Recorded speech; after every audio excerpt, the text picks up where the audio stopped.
నమస్తే, welcome to వైద్యం ఆరోగ్యం. ఇవాళ మనం మాట్లాడుకోబోయే టాపిక్ ఐయుఐ.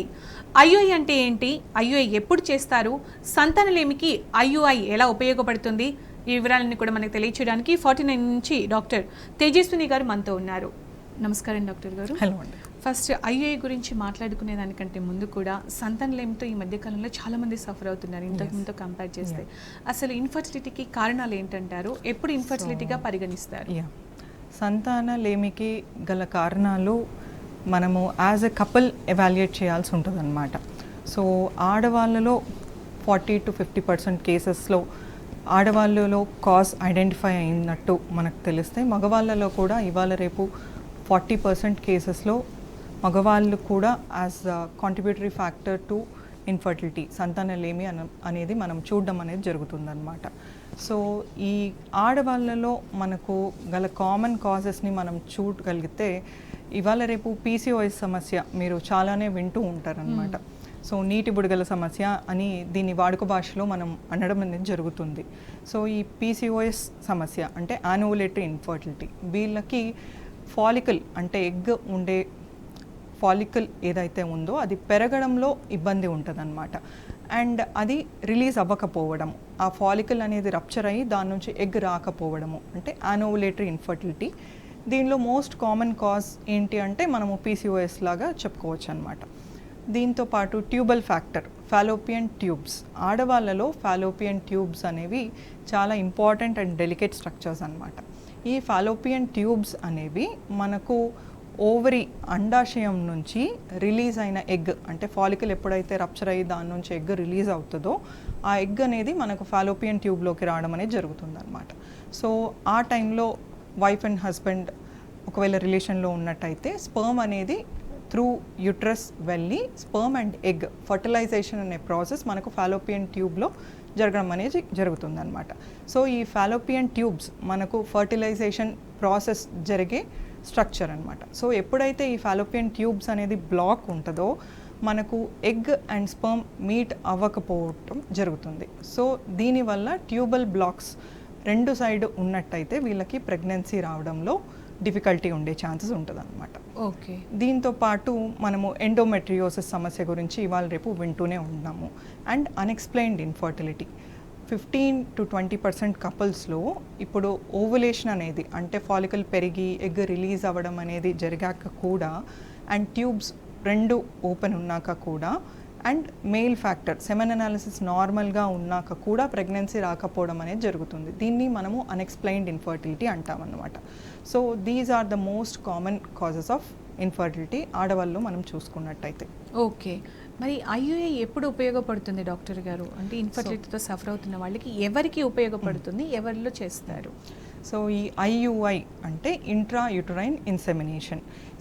ఐయుఐ పద్ధతి మనము ఎవరికి సజెస్ట్ చేస్తాము అన్నట్టంటే మైల్డ్ మెయిల్ ఫ్యాక్టర్, ఇప్పుడు మగవాళ్ళలో మైల్డ్ మెయిల్ ఫ్యాక్టర్ ఉన్న వాళ్ళకి, దీంతో పాటు అన్ఎక్స్ప్లెయిన్డ్ ఇన్ఫర్టిలిటీ ఉన్న వాళ్ళలో కూడా ఇనీషియల్గా యాజ్ అ ట్రీట్మెంట్ ఆప్షన్ వీళ్ళకి ఐయుఐ అనేది ఇవ్వడం జరుగుతుందన్నమాట. And minimal endometriosis, mild endometriosis కండిషన్స్లో కూడా మనము ఐయుఐ అనే పద్ధతి ఇనీషియల్ ట్రీట్మెంట్ ఆప్షన్ లాగా కపుల్కి ఇవ్వడం అనేది జరుగుతుంది. అంటే ఏ కపుల్ని చూస్ చేస్తారంటే ఎన్ని రోజులు ట్రై చేసిన తర్వాత డాక్టర్ దగ్గరికి వెళ్ళాలి, వాళ్ళకి ఐయుఐ చేస్తారు, లేదంటే వెంటనే 1 year అన్నాడు మీరు చెప్పినట్టుగా 1 year ట్రై చేసిన తర్వాత ఏ కపుల్ అయినా వెళ్ళాలంటారా? ఏజ్ ఫ్యాక్టర్ ఉంటుందా? వాళ్ళు ఫస్ట్ డాక్టర్ దగ్గరికి వెళ్ళాలంటారా? ఆ డీటెయిల్స్ ఒకసారి. సో ఇప్పుడు ఆడవాళ్ళలో మనము గమనించినట్టయితే 35 అండ్ బియాండ్ అంటే 35 ఏళ్ళు దాటిన వాళ్ళకి మనకు ఎగ్ నెంబర్స్ అనేది తక్కువ ఉండడం మనం గమనించడం జరుగుతుంది. దీంతో పాటు ఎగ్ క్వాలిటీ కూడా మనకు విత్ ఏజ్ అనేది తగ్గడం జరుగుతుంది అనమాట. సో వీళ్ళలో మనము 6 months న్యాచురల్గా ట్రై చేశాక ఇంకా ప్రెగ్నెన్సీ రావట్లేదు అన్నప్పుడు ఒకసారి ఫర్టిలిటీ కన్సల్టేషన్ తీసుకొని దానిలో ఐడెంటిఫై అయిన కాజ్ని బట్టి వాళ్ళు ప్రెగ్నెన్సీ ప్లాన్ చేసుకోవడం అనేది బెటర్ అనమాట. అండ్ ఒకవేళ ఇప్పుడు ఐయుఐ అనేది మనం ఎవరికి చేస్తాము అన్నట్టంటే ఇందాక స్పెసిఫై చేసిన కాజెస్ అంటే మైల్డ్ మెయిల్ ఫ్యాక్టర్, లేదు అంటే minimal to mild endometriosis or unexplained infertility ఇలాంటివి ఉన్న కపుల్స్కి మనం ఐయుఐ అనేది ట్రీట్మెంట్ ఆప్షన్ లాగా ఇవ్వడం జరుగుతుందన్నమాట. అండ్ బియాండ్ 40 years ఐయుఐ చేయడం వల్ల సక్సెస్ రేట్ అనేది పెద్దగా ఇంప్రూవ్ అవ్వకపోవచ్చు. బికాస్ 40 years అండ్ బియాండ్ మనకు ఎగ్ క్వాలిటీ అంటే లైక్ ఎగ్లో కూడా మనకు క్రోమోజోమల్ అన్యూప్లాయిడీస్ వచ్చే ఛాన్సెస్ ఉంటాయి కాబట్టి it is not advisable after 40. Yeah. అంతే కదా మీరు అన్నారు. అలాగే ఐయుఐ ప్రాసెస్ ఎలా ఉంటుంది డాక్టర్ గారు?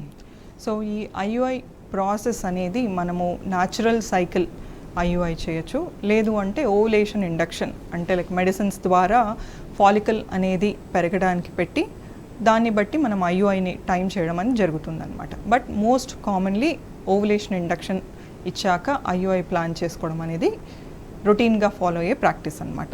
సో ఈ ఓవులేషన్ ఇండక్షన్ అన్నట్టంటే మనకు ఫాలికల్ అనేది పెరగడానికి మెడిసిన్స్, కొంతమందిలో ట్యాబ్లెట్స్ తోటే ఫాలికల్ పెరగచ్చు, కొంతమందిలో యానోవులేషన్ ఒకవేళ సివియర్గా ఉన్న కండిషన్స్లో అయితే ఓరల్ మెడికేషన్స్ తోటి రెస్పాండ్ అవ్వకపోతే అంటే టాబ్లెట్స్ తోటి మనకు ఫాలికల్ గ్రోత్ రావట్లేదు అన్నప్పుడు కొన్నిసార్లు ఇంజెక్షన్స్ కూడా పెట్టాల్సిన అవసరం రావచ్చు అనమాట.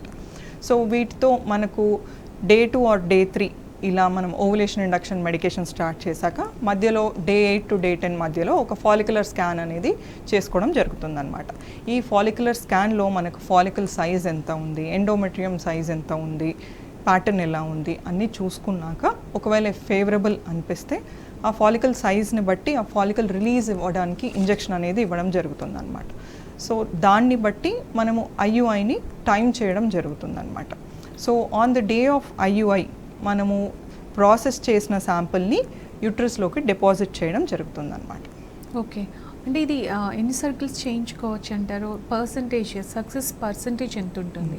సో ఐయుఐ సక్సెస్ రేట్ అనేది మనకు రఫ్లీ చూసుకుంటే 15 to 20% వరకు ఉండే అవకాశం ఉందండి per cycle. Okay, but it ultimately depends on the couple. ఇప్పుడు ఆడవాళ్ళ వయసు ఎంత అండ్ సెమెన్ అనాలిసిస్ పారామీటర్స్ ఎలా ఉన్నాయి అనే దాన్ని బట్టి కూడా మనకు సక్సెస్ రేట్ అనేది డిపెండ్ అవ్వడం జరుగుతుంది. ఓకే, అంటే ఎన్ని సర్కిల్స్ ట్రై చేయొచ్చు అంటారు వాళ్ళు?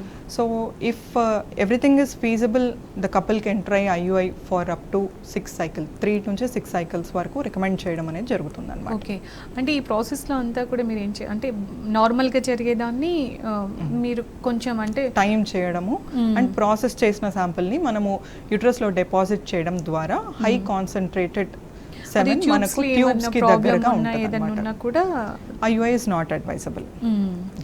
ఓకే, అలాగే దీనికి ఏమన్నా అంటే తర్వాత ప్రాసెస్ తర్వాత ఏమన్నా రెస్ట్ తీసుకోవడం కానీ అలాంటివి ఏమన్నా ఉంటాయి? ప్రాసెస్ తర్వాత మనము బెడ్ రెస్ట్ అనేది ఇట్ ఇస్ నాట్ రికమెండెడ్ అండి. ఐయుఐ పద్ధతి తర్వాత గైడ్ లైన్స్ ప్రకారం కూడా bed rest is not recommended.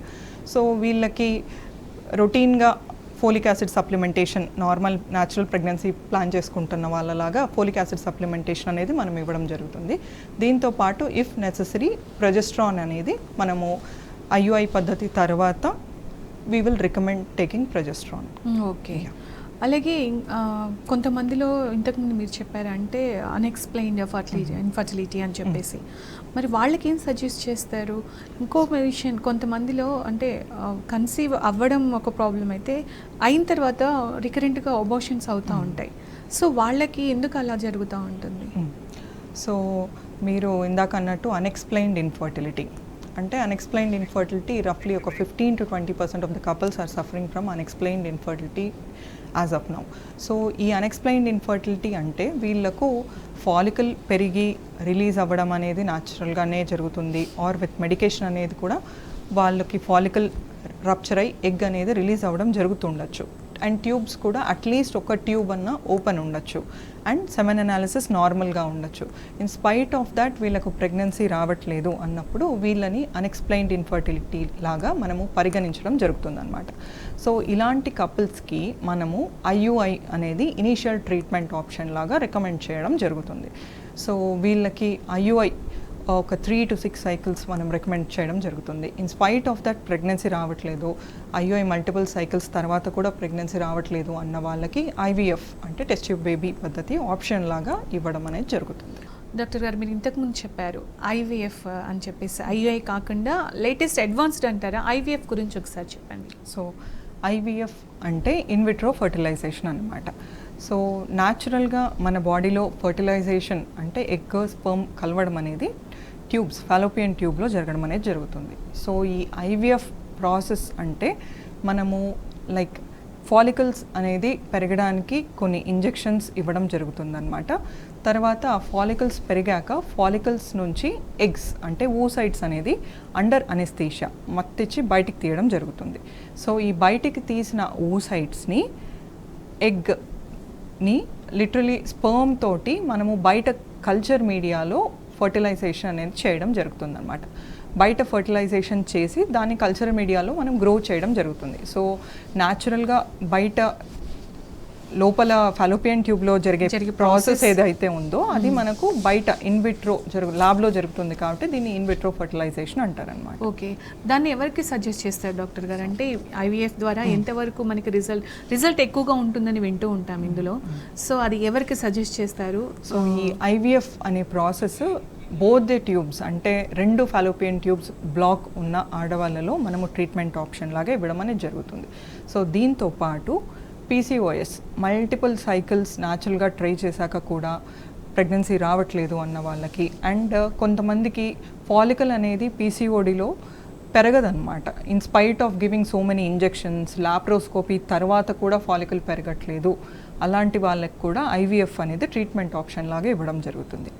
And endometriosis, severe endometriosis ఉన్న వాళ్ళలో కూడా మనము IVF పద్ధతి ఒక ట్రీట్మెంట్ ఆప్షన్ లాగా ఇవ్వడం జరుగుతుంది.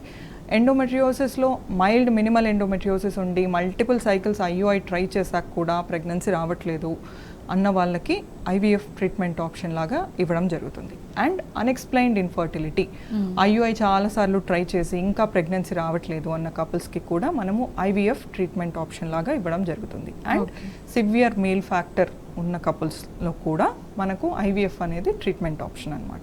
ఓకే, IVF లో పర్సంటేజ్ ఎంతవరకు ఉంటుంది డాక్టర్ గారు? అది ఇస్కి సంథింగ్ ఏదో అంటారు కదా దాని గురించి. సో IVFలో సక్సెస్ రేట్ అనేది it depends on the couple అనమాట. ఇప్పుడు ఆడవాళ్ళలో అయితే age and egg numbers like ovarian reserve, వాళ్ళ ఒవేరియన్ రిజర్వ్ అంటే AMH లేకపోతే డే 2 స్కాన్లో వాళ్ళ ఫాలికల్ నెంబర్స్ ఎలా ఉన్నాయి అనే దాన్ని బట్టి మనము వాళ్ళ ఒవేరియన్ రిజర్వ్ ఎగ్ నెంబర్స్ రఫ్లీ ఎన్ని ఉన్నాయి అనేది తెలుసుకోవడం జరుగుతుంది అనమాట. సో ఏజ్ని బట్టి ఒవేరియన్ రిజర్వ్ని బట్టి అండ్ మగవాళ్ళలో ఎలా ఉంది సెమెన్ అనాలిసిస్, మరీ సివియర్ ఆలిగోస్పర్మియా లేకపోతే అజోస్పర్మియా ఇట్లాంటి కండిషన్స్లో అయితే వాళ్ళకు as a couple both the sides identify చేసిన కాజ్ని బట్టి మనకు సక్సెస్ రేట్ అనేది ఉండడం జరుగుతుంది. బట్ రఫ్లీ IVF ప్రాసెస్ సక్సెస్ రేట్ అనేది మనకు పర్ సైకిల్ 30 to 35%, 40% వరకు ఉండే ఛాన్స్ ఉంటుంది. క్యూములేటివ్ అంటే మల్టిపుల్ సైకిల్స్ ఆఫ్ IVF ద్వారా success rate can go up to 50 to 60%. Okay, అంటే మనం IUIతో కంపేర్ చేసుకున్నప్పుడు చాలా ఎక్కువ పర్సెంట్ ఇందులో సక్సెస్ రేట్ ఉందని అనుకోవచ్చు. బట్ IVF అనేది it's done only for indicated cases అన్నమాట. Okay okay. అలాగే మెయిల్ ఇన్ఫర్టిలిటీ గురించి కూడా వింటూ ఉంటాం. ఫస్ట్ ఎవరున్నా కూడా ఫీమేల్ దగ్గరికి వెళ్ళిపోతారు, అక్కడి వరకే చూస్తూ ఉంటారు. అసలు ఇన్ఫర్టిలిటీ అన్నప్పుడు ఇద్దరు కపుల్ వెళ్ళి చెకప్ చేయించుకోవాలా, లేదంటే అది ఎలా అంటారు? మెయిల్ ఇన్ఫర్టిలిటీకి రీజన్స్ ఉంటాయా, వాళ్ళలో ఎంతవరకు ఉంటుంది? సో యాజ్ ఎ కపుల్, ఇప్పుడు ఒక కపుల్ ఎప్పుడైతే ప్రెగ్నెన్సీ ప్లాన్ చేస్తున్నారో వాళ్ళకి ఎవాల్యుయేషన్ అంటే లైక్ ఏంటి కాజ్ అనేది మనము కనుక్కోవడం అనేది ఇద్దరికి అట్ ద సేమ్ టైం సైమల్టేనియస్గా స్టార్ట్ అవ్వాలన్నమాట. సో ఆడవాళ్ళలో మగవాళ్ళలో సైమల్టేనియస్గా ఎవాల్యుయేషన్ అనేది స్టార్ట్ అవ్వాల్సి ఉంటుంది. ఇప్పుడు as a part of basic fertility evaluation, ఒక బేసిక్ ప్రెగ్నెన్సీ ప్లాన్ చేస్తున్న కపుల్లో ఇనీషియల్గా మనం చూసుకోవాల్సింది ఆడవాళ్ళలో అయితే ఓవేరియన్ రిజర్వ్ ఎలా ఉంది అంటే లైక్ వాళ్ళ ఎగ్ నెంబర్స్ రఫ్గా ఎలా ఉన్నాయి అనేది చూసుకోవడం ఇంపార్టెంట్ అనమాట. వాళ్ళ ఏజ్తో మనం కొరిలేట్ చేసుకోవాల్సి ఉంటుంది. దీంతో పాటు ఫాలికల్ అనేది పెరుగుతుందా లేదా, ఒకవేళ పెరుగుతుంది అన్నట్టు అంటే రిలీజ్ అవుతుందా లేదా, ఇవి చూసుకోవాల్సి ఉంటుంది. దీంతో పాటు ఫాలోపియన్ ట్యూబ్స్ అనేవి ఓపెన్ ఉన్నాయా లేదా అనేది చూసుకోవడం ఇంపార్టెంట్ అనమాట. మగవాళ్ళలో as a part of basic evaluation, fertility evaluation, semen analysis అనేది ఒకటి చేయడం ఇంపార్టెంట్ అనమాట. అలాగే ఫస్ట్ టైం కాకుండా కొంతమంది సెకండరీ ఇన్ఫర్టిలిటీతో సఫర్ అవుతుంటారు డాక్టర్ గారు. అంటే ఫస్ట్ బేబీ అయిన తర్వాత చాలా రోజులకు ట్రై చేయడం, అసలు రీజన్స్ ఏంటంటారు సెకండరీ ఇన్ఫర్టిలిటీకి?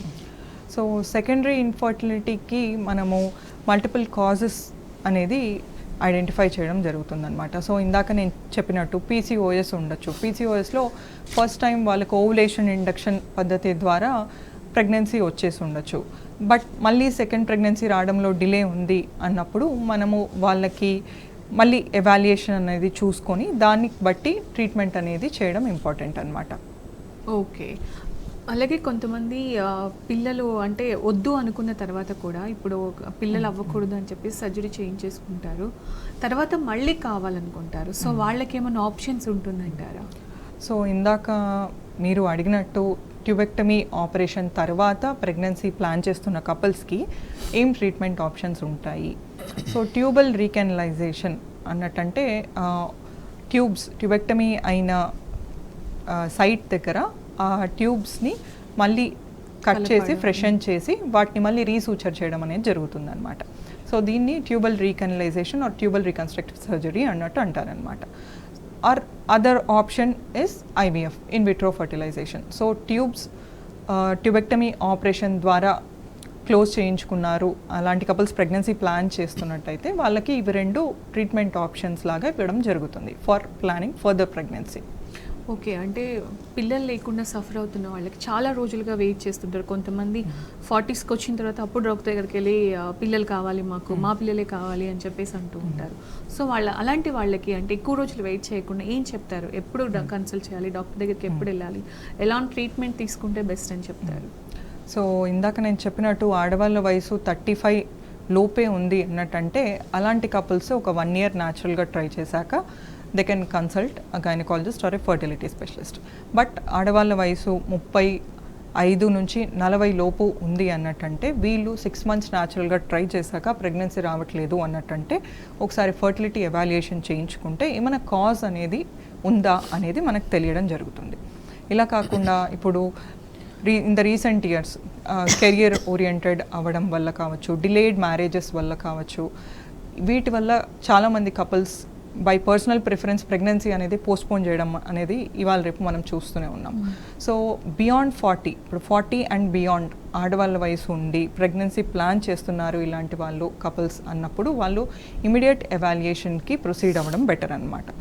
బికాస్ బియాండ్ 35 అనేది మనకు ఎగ్ నెంబర్స్ తగ్గుతాయి అండ్ దీంతోపాటు ఆ ఎగ్లో కూడా అన్యూప్లాయిడీస్ అంటే క్రోమోసోమల్ అబ్నార్మాలిటీస్ ఉండే ఛాన్సెస్ కూడా ఎక్కువ ఉంటాయి. కాబట్టి వీళ్ళు ఇమీడియట్ ఫర్టిలిటీ ఎవాల్యుయేషన్ చేసుకొని కాజ్ అనే దాన్ని బట్టి ట్రీట్మెంట్కి ప్రొసీడ్ అవ్వడం అనేది బెటర్ అనమాట.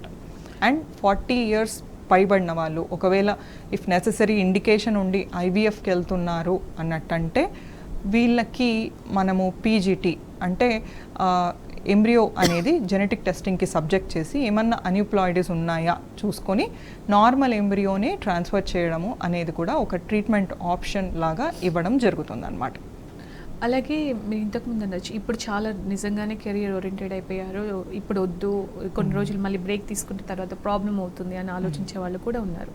సో అలాంటి వాళ్ళకి ఇంకేమైనా ఆప్షన్ ఉంటుందంటే ఈ మధ్యకాలంలో లెగ్స్ ప్రెజర్ చేసుకుని సంథింగ్ ఇవన్నీ వచ్చాయి కదా, అది ఎలా ఉంటుందంటారు doctor? So if any couple or a woman is planning to postpone her marriage or pregnancy in view of any personal reasons, ఇలాంటి వాళ్ళకి మనము oocyte freezing అనేది కూడా ఒక ఆప్షన్ లాగా ఇస్తామన్నమాట.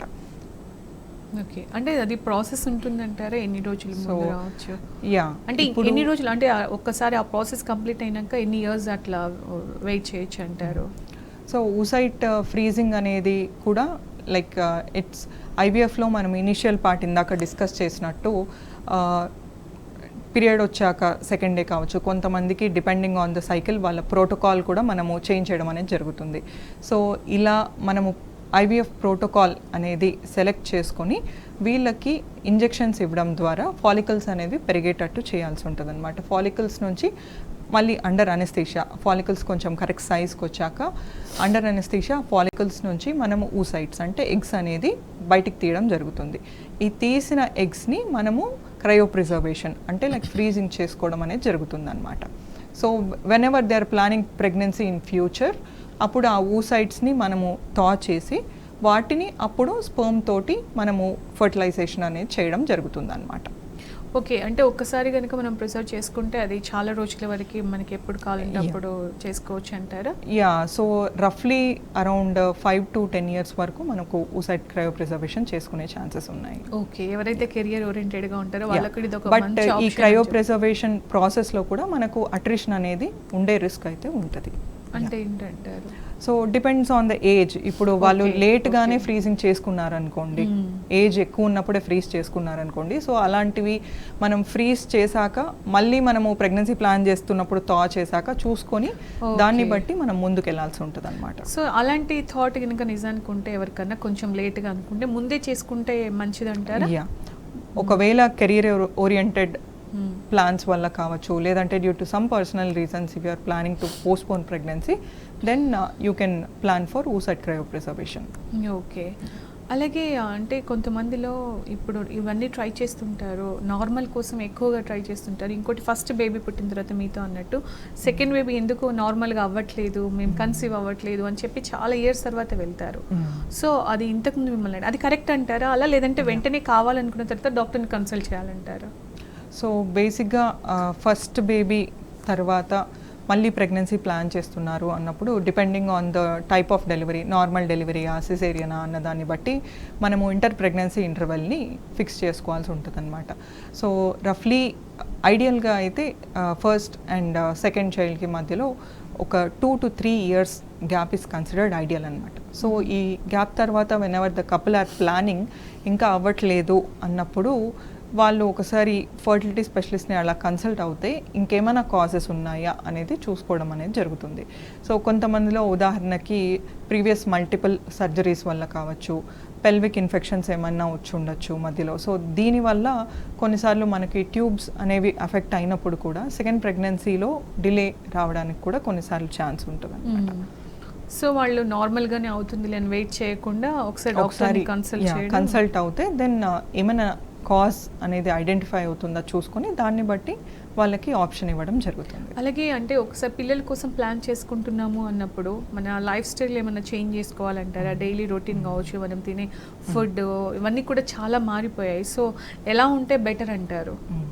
సో బేసిక్గా ఇప్పుడు PCOS అనేది ఒక లైఫ్ స్టైల్ డిసార్డర్ అని మనం చెప్పుకోవచ్చు.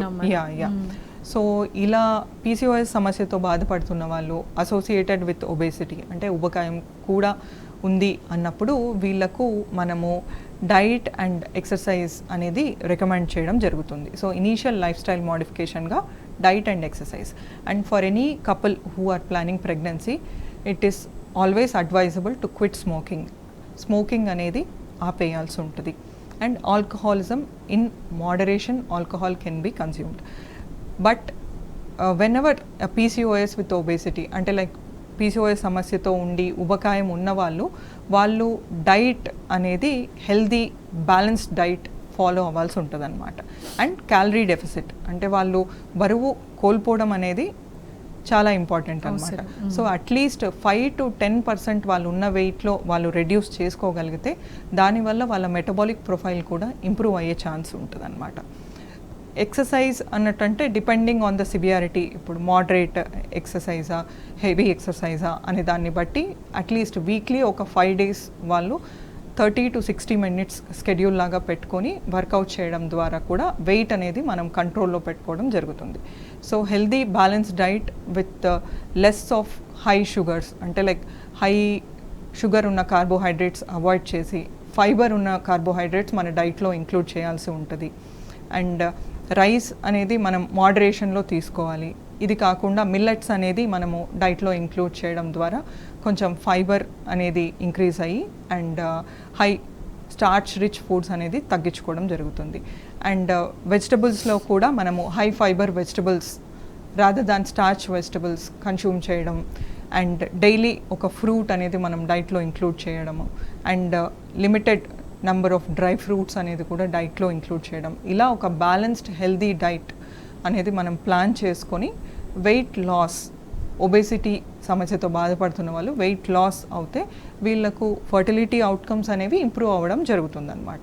ఓకే. అలాగే ఇతర ఏమన్నా వేరే హెల్త్ ఇష్యూస్ ఉండడం వల్ల కూడా పిల్లలు పుట్టకపోవడానికి కారణమవుతుందా?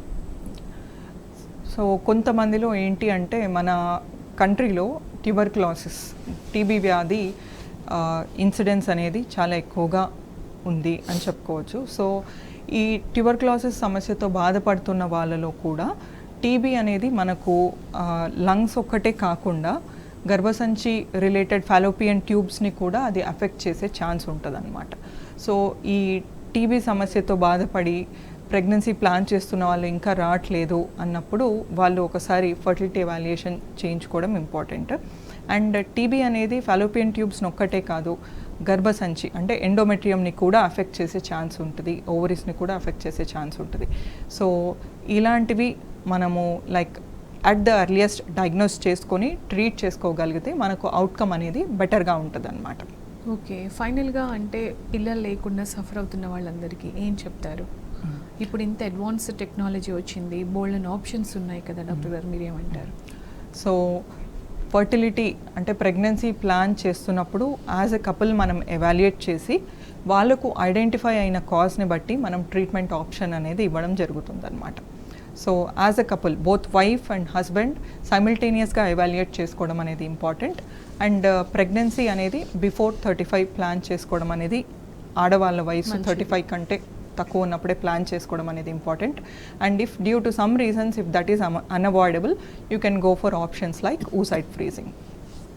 రైట్ డాక్టర్ గారు, ఇన్ఫర్టిలిటీతో సఫర్ అవుతున్న వాళ్ళకి ఐయుఐ కావచ్చు, ఐవీఎఫ్ కావచ్చు, ఎలా ఉపయోగపడుతుంది, అలాగే ఏమేమి ఆప్షన్స్ ఉన్నాయని చాలా క్లియర్గా చెప్పారు. Thank you so much. Thank you. ఇది వాళ్ళ వైద్యం ఆరోగ్యం. Stay tuned to T news.